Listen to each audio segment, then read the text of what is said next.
السلام عليكم ورحمة الله تعالى وبركاته. അനവധി കഥകൾ കേൾക്കുകയും കേൾക്കാതിരിക്കുകയും ചെയ്യുന്ന നിങ്ങൾക്കും ഒരു കൊച്ചു കഥയുമായാണ് ഞങ്ങൾ വന്നിട്ടുള്ളത്. ഞങ്ങളുടെ കഥയുടെ പേര് വഹ്ശിയുടെ ചാട്ടോടി. അതെ, വഹ്ശിയുടെ ചാട്ടോടി. സാദരം നാദ കഥയുടെ സാരപുരത്തിരട്ടെ പാരിതിൽ ഞങ്ങൾ സത്യമത മധുവായി തീരട്ടെ കരമിതുയർത്തിടും നിന്നോട് സവിധത്തിൽ ഈ ഗാനമിൽ നാം ഒന്നിച്ചൊന്ന ഹന്തുമുരക്കുന്നേ കരമിതുയർത്തിടും നിന്നോട് സവിധത്തിൽ ഈ ഗാനമിൽ നാം ഒന്നിച്ചൊന്ന ഹന്തുമുരക്കുന്നേ. ഈന്തമരങ്ങൾക്കപ്പുറം മദീന താഴ്വരയിൽ മസ്ജിദ് നബിയുടെ അകത്തളത്തിൽ പ്രവാചകൻ തന്നെയാണ് ഇവിടെ എന്തോ കേട്ട മാത്രമേ അവരെല്ലാവരും തക്ബീറുള്ളതിലേറ്റു. ചാടി എഴുന്നേറ്റ് പറഞ്ഞു, ഇല്ല ഇല്ല, അവനെ മുൻതുടരാൻ പാടില്ല. അങ്ങയുടെ കൂടെ അറ്റവരെയും പാറ പോലെ ഉറച്ചിരിക്കാൻ ഞങ്ങളുടെ അഭ്യർത്ഥിക്കുന്നവരെ അങ്ങ് കൽപ്പിച്ചാലും എന്തായിരുന്നു അവിടുന്ന് കൽപ്പിച്ചു തന്നോ? അതിരറ്റവൻ മുമ്പിലടരിടനിടമിൽ ബദറിനാരവമുയരുകയാൽ ദിനമായ ഹതവനകിടാമ വിഷമിൽ വിജയരജതമതണി ചേരൂ വിജയരജതമതണി ചേരൂ. അതെ, അത് ബദറിലേക്കുള്ള വിഗ്രഹമായിരുന്നു. ഇസ്രായേലിന്റെ എന്താവർഷം അബൂ സുഫിയാൻ പുറപ്പെട്ട മുസ്ലിം സൈന്യവും ശത്രു സൈന്യവും ബദറിന്റെ താഴ്വരയിൽ ഏറ്റുമുട്ടി. റാമിന്റെ വാളുകൾ അന്തരീക്ഷത്തിൽ മിന്നു മറിയുമ്പോൾ ശത്രു കിങ്കരന്മാരുടെ ശിരസുകൾ ചിതറിക്കൊണ്ടിരുന്നു. അബൂജഹൽ, ഉത്ബത്ത്, ശൈബത്ത് ഓരോരുത്തരായി വീണുകൊണ്ടിരുന്നു. യുദ്ധത്തിന്റെ ആവേശം വികാരത്തിയ മഹാനവറുകളിൽ നിന്ന് ഹിന്ദു വിരമിച്ചുകൊണ്ടിരുന്നു. എന്റെ പിതാവ്, എന്റെ സഹോദരൻ, എന്റെ ഭർത്താവ് ഓരോരുത്തരും ഘട്ടം ഘട്ടമായി ഇല്ല ഇല്ല, അവനെ വെറുതെ പാടില്ല. ഹിന്ദു മനസ്സിൽ പറഞ്ഞു, അവനെ ബാധിക്കുന്ന സമാധാനമുള്ളൂ. ഹിന്ദുവിന്റെ മനസ്സിൽ ഒരു ഉപായമില്ലേ എന്തെന്നല്ലേ? മോഹമിൽ മൊഴിയുന്നു അടവുകൾ പലതായി ഹംസത്തിന്റെ സുരതം തോരും കൊലഹിതരത്തിൻ ഹിതമണം സ്വതന്ത്ര മുന്തിര ചുന്ദം മുന്തിയ ചുന്തിര ചന്ദിര സോവി ദൂര വശൽ കസുര ദൂര വശൽ കസുര. അതെ, കറുത്ത വർഗ്ഗക്കാരനായ തന്റെ അടിമയായ വഹ്ശിയോട് പറഞ്ഞു, ഹംസയെ വകവരുത്തുകയാണെങ്കിൽ ഞാൻ എന്നെ മോചിപ്പിക്കാം. വഹ്ശിയോടുള്ള ചിന്തകൾ കടന്നുപോയി. എത്ര കാലമാണ് ഒരാളോട് തലകുലിച്ചിരിക്കണം? എത്ര കാലമാണ് ഒരാളോട് തലകുലിച്ചിരിക്കുന്നത്? തന്നെ പോലുള്ള ചിലക്കാല സഫലമായ മോചനം ലഭിക്കണമെങ്കിൽ വഹ്ശിയെ വകവരുത്തുക തന്നെ വേണം. പിന്നീട് അങ്ങോട്ട് വഹ്ശിയുടെ ഉറക്കമില്ലാത്ത നാളുകളായിരുന്നു. കാത്തിരിപ്പിനൊടുവിൽ അത് ആ ദിവസമെത്തി. ഉഹുദിന്റെ ഭൂമിയിൽ വെച്ച് ഹംസ റളിയല്ലാഹു അൻഹുവിനെ വെട്ടി വീഴ്ത്താനുള്ള മാർഗനിർദ്ദേശങ്ങൾ പഠിപ്പിച്ച് ഹിന്ദു വഹ്ശിയെ യുദ്ധത്തിലേക്ക് പറഞ്ഞയച്ചു. പാത്തും പതുങ്ങും നിൽക്കുന്നത് അത് ഹംസയിലെ. പിന്നെ ഒട്ടും സമയം കളഞ്ഞില്ല, വഹ്ശിയെ ചാടിയുടെ വീഴ്ത്തുകയായിരുന്നു. പിന്നീട് എന്തുണ്ടായെന്നല്ലേ?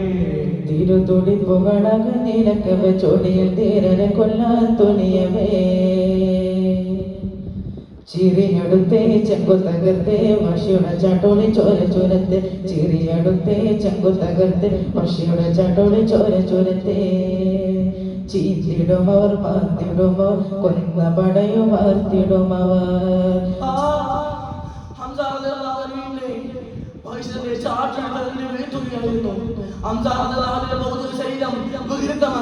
അവിടുത്തെ നയനകൾ ചുവന്നെടുത്തു, കാത് മറിച്ചെടുത്തു, മൂക്ക് മുറിച്ചെടുത്തു, വയറ് പുലർത്തി, കരളെ ചവച്ചു തൊപ്പി. പൊട്ടി, കണ്ണുകൾ കണ്ണുനീർ ചാലിപ്പഴകി. കാലം അധികമായില്ല, മക്കയിലും മദീനയിലും ഇസ്ലാമിന്റെ പാറി പറക്കാൻ തുടങ്ങി. ജനം കൂട്ടം കൂട്ടമായി ഇസ്ലാം പൊരുകൊണ്ടേയിരുന്നു. എന്ത് ഹിന്ദു മനുഷ്യരും സത്യമതത്തിലേക്ക് കടന്നു വരുന്നു എന്നോ? നബിയുടെ സ്ഥലത്തിലെത്തുന്ന അവർക്ക് എങ്ങനെയാണ് നബിയെ അഭിമുഖീകരിക്കാൻ കഴിയുക? ഒരു വേള സത്യത്തിനൊത്തു വന്നേ അല്ലാഹുവിൻ ദൂതരെ ചാരെ ചെന്നേ മഹിളയം ഹിന്ദു മണമവശി മഹ്മൂദ തങ്ങളെ രാശിച്ചില്ലേ എന്നെ വിതരൂ മാപ്പ് താനരുൾ ആകയുമി ആശയദിനായിരം സലാം എന്നെ വിതരൂ മാപ്പ് താനരുൾ ആകയുമി ആശയദിനായിരം സലാം. എന്റെ ഹംസ നബി തങ്ങളുടെ കയ്യിൽ ആശീർവദിച്ചിരുന്നു. അവിടുന്ന് ആശീർവദിച്ചു, അവിടുന്ന് വേദനിപ്പിച്ചു. കലം നല്ല കണ്ണുകൾ സ്വയം തുടച്ച് വരച്ച് പറഞ്ഞു, ഞങ്ങൾ കാരണം നബി തങ്ങൾ സന്തോഷിക്കുന്ന ഒരു ദിവസം വരുന്നത് വരെ എനിക്കും എന്റെ ചാട്ടലിനും വിശ്രമില്ല. കാലചക്രയും പിന്നിയും നീങ്ങി. അബൂബക്കർ റളിയല്ലാഹു അൻഹുവിന്റെ ഭരണകാലത്ത് ഖാലിദ് ഇബ്നു വലീദ് റളിയല്ലാഹു അൻഹുവിന്റെ നേതൃത്വത്തിൽ യുദ്ധസന്നാഹങ്ങളെല്ലാം ആമിലേക്ക് പുറപ്പെട്ടു. മുസ്ലിമുകൾ ഖത്താബിന്റെ കഥ കേൾക്കണം. പരിശുദ്ധ ദീനിനെതിരെയുള്ള പടപ്പുറപ്പാടിന് അന്ത്യം കുറിക്കണം. അത് യുദ്ധമേ ഭാഗ്യമുള്ളൂ. അതാ യുദ്ധം കൊടുമ്പിരികൊള്ളുന്നു. എങ്ങനെയുണ്ടാക്കാം? ആശമുറ്റം കരുത്താൻ ഏവരും അടുത്ത് ഓടുന്നതിന് ഷഹീദവൻ കൊതിച്ചാനേ. ആ അല്ലാഹുവിൻ സ്വർഗ്ഗം കണ്ട് മോഹന പരീക്ഷ കണ്ട് യുദ്ധഭൂമിയിലൂറ്റ മനനിരനാനേ.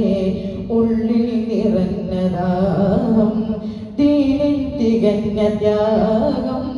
അഹ്ലൽ ഖദി മദദൻ ലിർസഖി തേടുന്നു റബ്ബിനലൈഹി ഹസാന. അഹ്ലൽ ഖദി മദദൻ ലിർസഖി തേടുന്നു റബ്ബിനലൈഹി ഹസാന. അഹ്ലൽ ഖദി മദദൻ ലിർസഖി തേടുന്നു റബ്ബിനലൈഹി ഹസാന. യമാമ യുദ്ധത്തിൽ മുസ്ലിം സൈന്യത്തിന്റെ ചെറുപ്പിൽ അടിപതറിയ സൈന്യവും തന്റെ തോട്ടത്തിലേക്ക് ഓടി കളിച്ചു. മുസ്ലിം സൈന്യത്തിന്റെ മുമ്പിൽ കോട്ടവാതിൽ കൊട്ടി അടയ്ക്കപ്പെട്ടു. നേത്ര പദവി അലങ്കരിക്കുന്ന ഖാലിദ് റളിയല്ലാഹു അൻഹു തന്നെ നേരം ചിന്തയിലാണ്, ഇനി എന്തുണ്ട് മാർഗം? അപ്പോഴാണ് മനസ്സിലേക്ക് ബർറാഹ് റളിയല്ലാഹു അൻഹു ഓർമ്മ വരുന്നത്. അത് കേട്ടതും ബർറാഹ് റളിയല്ലാഹു അൻഹു പറഞ്ഞു, എന്നെ നിങ്ങൾ ഉയർത്തിയിരിക്കുകയാണെങ്കിൽ ഞാൻ നിങ്ങൾക്ക് കോട്ടവാതിൽ തുറന്നു നൽകാം. അത് സംബന്ധിച്ച് പിന്നീട് അങ്ങോട്ട് ഘോരമായ പോരാട്ടവും ശത്രു സൈന്യത്തിന്റെ വാളുകൾ, ശത്രു സൈന്യത്തിന്റെ തലകൾ യുദ്ധത്തിൽ അടർത്തി മാറ്റി. അല്ലാഹു അക്ബർ അല്ലാഹു അക്ബർ എന്ന അമരത്വം കഴിഞ്ഞുകൊണ്ട് ഇസ്ലാമിന്റെ കാവൽപടന്മാർ യുദ്ധം മുന്നേറിക്കൊണ്ടേയിരുന്നു. പക്ഷേ നമ്മുടെ കഥാനായകനെയൊന്നും കാണുന്നില്ലല്ലോ. ഏറെ സമയമായില്ല. മുസ്ലിമുടെ തലാളത്ത് പിടിച്ച് ഒരാൾ കൊട്ടാരത്തിൽ നമ്മൾ കടന്നു വരുന്നു. അതാ അത് വായിച്ചു തന്നെ ചാട്ടുകൊണ്ട് അൽഹംദുലില്ലാഹ് സ്വപ്നം പോവാൻ സന്തോഷത്തിൽ ആ നീചന്റെ തല യുദ്ധം മുമ്പിലേക്ക് വലിച്ചെറിഞ്ഞു. അങ്ങനെ യുദ്ധം കെട്ടൊടുങ്ങി. അങ്ങനെ ഇസ്ലാമിന്റെ ചരിത്രത്തിലേക്ക് ഒരു കൂടി ചാർത്തപ്പെട്ടു. പാടാം യമാമ മണ്ണിൻ വീരചരിതം, പാടിടാം വഹ്ശ് തീർത്തൊരു ദീനിൻ വിരോധ്.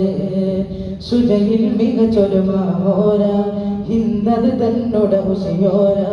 ഭൂവിൽ അലിയും പൊലിവോടെ നേരിൽ പതിയും ബലവോടെ. അഹദവനല്ല അറിയുമല്ലോ മദത്തിന്നേകിയ നിഅമത്ത്. അഹദവനല്ല അറിയുമല്ലോ മദത്തിന്നേകിയ നിഅമത്ത്. അടിവരയിടുകയാണ്. അല്ലാഹു സുബ്ഹാനഹു വ തആല നാം ഏവരെയും ഈ മഹാന്മാരുടെ കൂട്ടത്തിൽ അവന്റെ സ്വർഗ്ഗീയ ലോകത്ത് ഒരുമിച്ച് കൊണ്ടുപോകട്ടെ. വആഖിറു ദഅവാനാ അൽഹംദുലില്ലാഹി റബ്ബിൽ ആലമീൻ. അസ്സലാമു അലൈക്കും വറഹ്മത്തുള്ളാഹി വബറകാതുഹു.